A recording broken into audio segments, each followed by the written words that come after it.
People as a రిసోర్స్లో unemployment ఏంటి? Unemployment అంటే నిరుద్యోగం. ఓకే. ఎంప్లాయ్మెంట్ అంటే ఉద్యోగం, అన్ఎంప్లాయ్మెంట్ అంటే నిరుద్యోగం. ఓకే. ఉద్యోగం చేస్తున్నారు, ఉద్యోగం చేయట్లేదు. సో ఇప్పుడు ఉద్యోగం చేయట్లేదు, నిరుద్యోగం అంటే ఏంటి? అంటే విల్లింగ్నెస్ టు వర్క్, అంటే మనం పని చేయాలి అనుకుంటున్నాం ఎట్ ద గోయింగ్ వేజెస్, వాళ్ళు ఇచ్చిన వేజెస్కి, but cannot find a job, కానీ జాబ్ మనకు దొరకట్లేదు.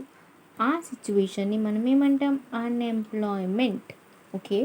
అంటే మనం పని చేయాలనుకుంటున్నాం. ఫస్ట్ క్రైటీరియా ఏంటంటే అన్ఎంప్లాయ్మెంట్కి మనము పని చేయాలనుకుంటున్నాం, విల్లింగ్నెస్ టు వర్క్ ఉండాలి. అండ్ సెకండ్ ఏంటంటే వాళ్ళు ఇచ్చిన వేజ్కి, ఓకే, ఈ రెండు ఉన్న తర్వాత మనకి జాబ్స్ దొరకట్లేదు. సో ఆ సిచ్యువేషన్ని అన్ఎంప్లాయ్మెంట్ అంటారు. ఇప్పుడు ఒక మనిషిని పట్టుకొని యు అన్ఎంప్లాయిడ్ అనలేము. దానికి ఒక ఏజ్ గ్రూప్ ఉంటుంది. 15 ఇయర్స్ నుంచి 59 ఇయర్స్ వాళ్ళని వర్క్ ఫోర్స్ అంటారు. ఆ వర్క్ ఫోర్స్లో పని చేయాలనుకుంటున్నారు, బట్ ఆ వేజ్లోని, బట్ వాళ్ళకి జాబ్స్ దొరకట్లేదు. సో ఆ సిచ్యువేషన్ని అన్ఎంప్లాయ్మెంట్ అంటారు. ఓకేనా? ఎందుకంటే 15 to 59, ఎందుకంటే ఇప్పుడు 15 ఇయర్స్ పిల్లలు స్కూల్కి వెళ్ళాలి, జాబ్స్కి కాదు. Below 15 years mostly right to education అందరికీ ఉంది. సో అందరూ స్కూల్కి వెళ్ళాలి below 15 years. Okay. Minimum 18 years వరకు స్కూల్స్కి వెళ్ళాలి. బట్ ఇన్ కేస్ 15 ఇయర్స్ వరకైనా basic education is compulsory. So అందుకే చిన్నపిల్లలు పనికి వెళ్ళకూడదు. అండ్ 59 ఏజ్ తర్వాత లైక్